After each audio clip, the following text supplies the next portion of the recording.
Submarine. I was traveling in Liverpool, England, and I met a Marine. He was very old, like a grandfather.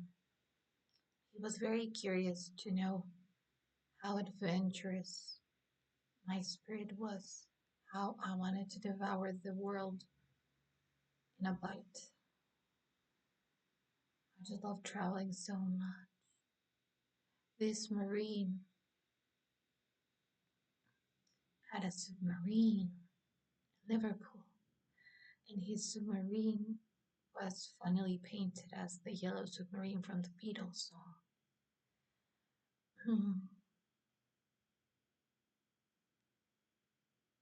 He invited me to his submarine, and I told my friends from the Bay Area that it's going to be a marvelous adventure to see the sea world, the ocean world, the Nordic Ocean, through the little round.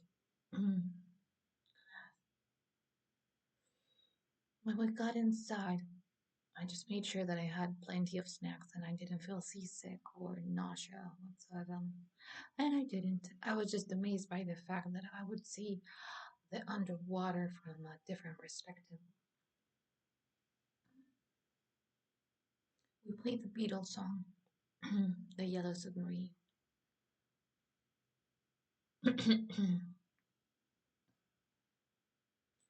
And I also remembered from my encyclopedias the sea creatures underwater. And then I remember the Titanic. Interestingly enough, there's a Titanic museum in Liverpool.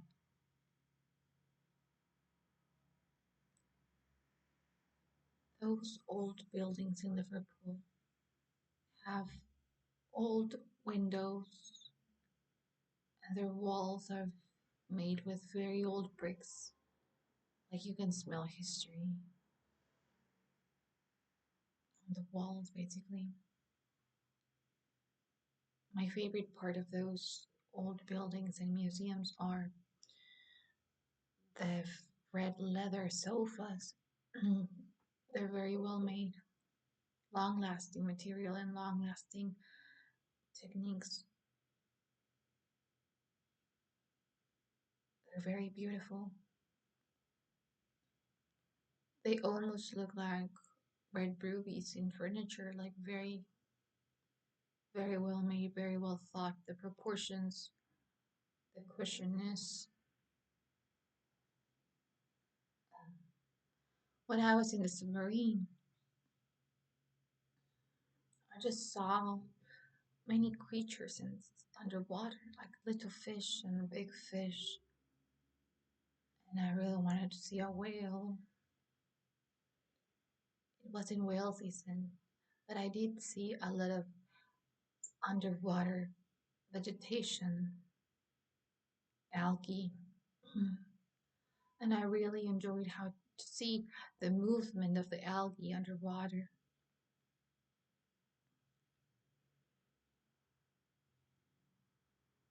There was a moment, like an hour had passed already, and I really just want to go back to the surface. Like there was this moment in time in which I really thought that our submarine motor would not work or we would just stay underwater. Hmm. It wasn't seasick that I was worried, actually, it was more of the fact that I really wanted to make sure that I would just go back to the surface safely. I think that's just my pedestrian thinking. But my imagination, like my beautiful like wisdom, the wise part of me was really in awe for all the beauty that I was seeing through the little um, round window from the submarine. My friends were very happy. They were talking to each other and just inviting me and pointing out little things that they could see on their little windows.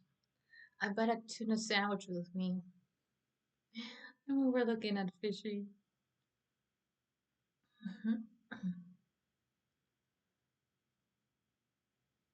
It was funny to see the GPS from the submarine, all the technological little buttons. That's the submarine driver, pilot, submariner was in charge of. It was really nice.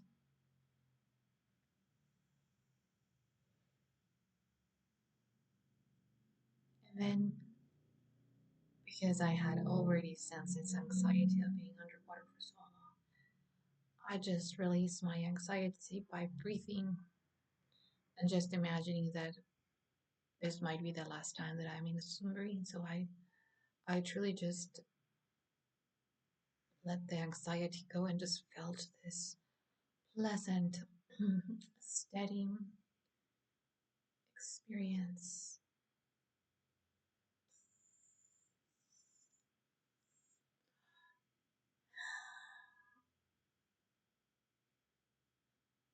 The submariner had told us how many feet underwater we were, but I really just didn't want to listen to him because I think the larger the number, my anxiety would just come back.